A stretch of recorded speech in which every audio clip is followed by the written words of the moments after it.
Einen wunderschönen guten Morgen, meine Damen und Herren. Ich grüße Sie mit einer weiteren Ausgabe des Videotickers vom Frankfurter Börsenbrief am Freitag, kurz vor dem Wochenende, heute am 21. Januar 2011. Gestern gab es eine gemischte Tendenz an den Märkten. Stärker waren einige Indizes in Europa, beispielsweise Eurostoxx 50, minimal im Plus, der IBEX 35 in Spanien, schon ein bisschen ausgeprägter mit 0,76%, der FTSE MIB-Index, also Italien, auch auf der Gewinnerseite mit 0,37%. Schwächer auf der anderen Seite der FTSE 100 in London, sogar recht ausgeprägt, 1,82%. Der CAC 40 in Paris 0,3% im Minus. Der DAX auch auf der Verliererseite mit 0,83%.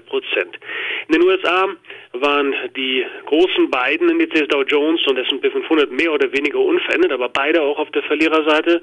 Im Schlusskurs der Nasdaq etwas ausgeprägter, im Verlust mit 0,77%. Interessant ist ein Begründungsansatz für die gestrige Schwäche des DAX. China meldete ja ein Wirtschaftswachstum von 9,8%. Damit ist China trotz aller Bremsmaßnahmen immer noch ein Hochgeschwindigkeitszug. Im Gesamtjahr konnten die Chinesen die Wirtschaftsleistung um 10,3% nach oben fahren. Doch das stramme Wachstum wurde so wahrgenommen, dass damit auch das Risiko weiterer Leitzinserhöhungen steigt. Und das ist definitiv auch richtig.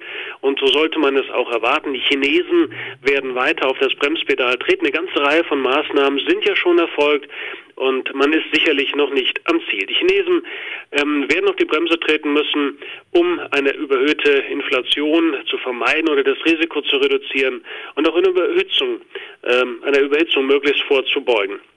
Und bei den Lebenshaltungskosten gab es ja im Dezember einen Anstieg um 4,6%. Etwas Rückenwind gab es gestern für den Dollar durch die stärker als erwartete ausgefallene Zahl bei den Verkäufen von bestehenden Eigenheimen in den USA.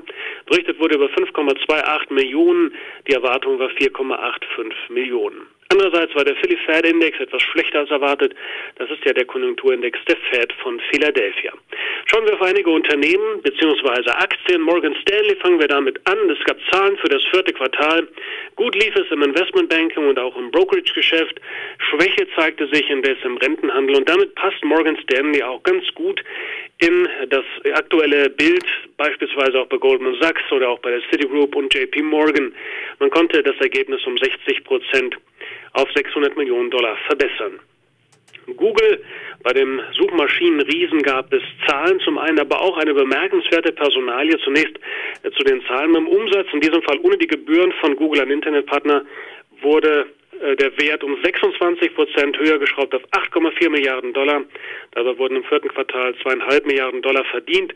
Das war eine leicht überproportionale Verbesserung, nämlich um 29%. Nun zur Personalie. Der Gründer Larry Page wird ab Anfang April ganz oben in der Spitze des Unternehmens stehen und damit den jetzigen Cheflenker Eric Schmidt ablösen. Schmidt geht dann in den Aufsichtsrat. Und kleines Schmankerl vielleicht noch am Schluss. Die Google-Kasse quillt geradezu über mit derzeit etwa $35 Milliarden. Ja, was werden sie damit machen? Ich meine, Google ist ja im Suchmaschinenbereich unangefochten der Marktführer, aber auf längere Sicht könnte Facebook schon zu einem gewissen Rivalen werden. Facebook ebenfalls ein sehr, sehr starker Player, derzeit aber nicht börsennotiert. Kommen wir zu AMD. Bei dem Chiphersteller gab es einen Gewinneinbruch im 4. Quartal. Von $1,2 Milliarden ging es beim Überschuss runter auf $375 Millionen.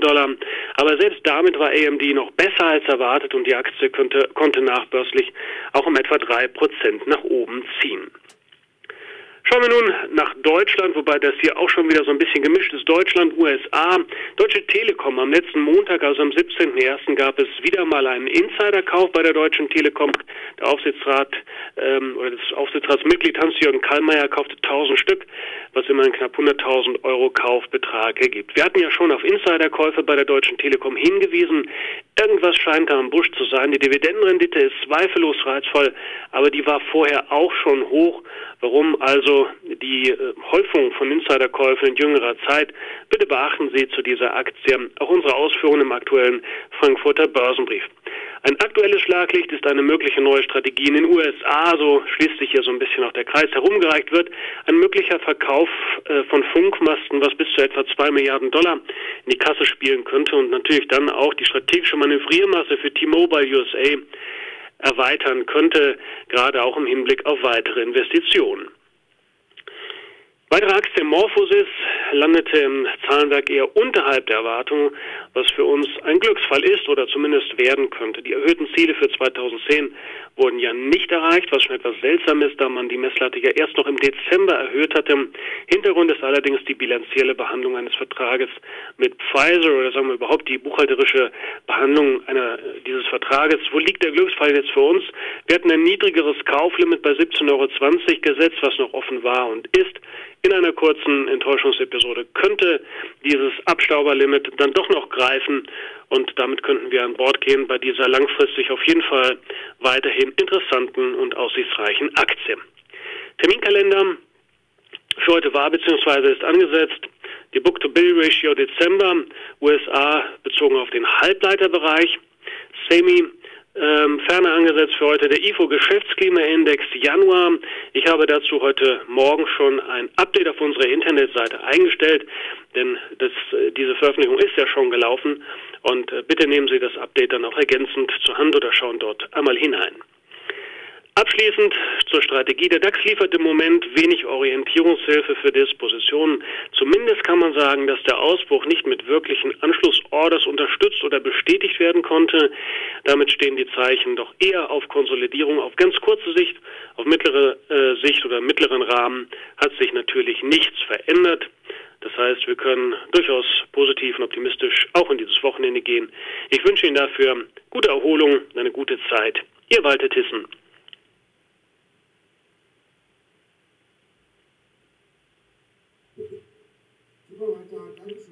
Danke euch, schönes Wochenende, ciao.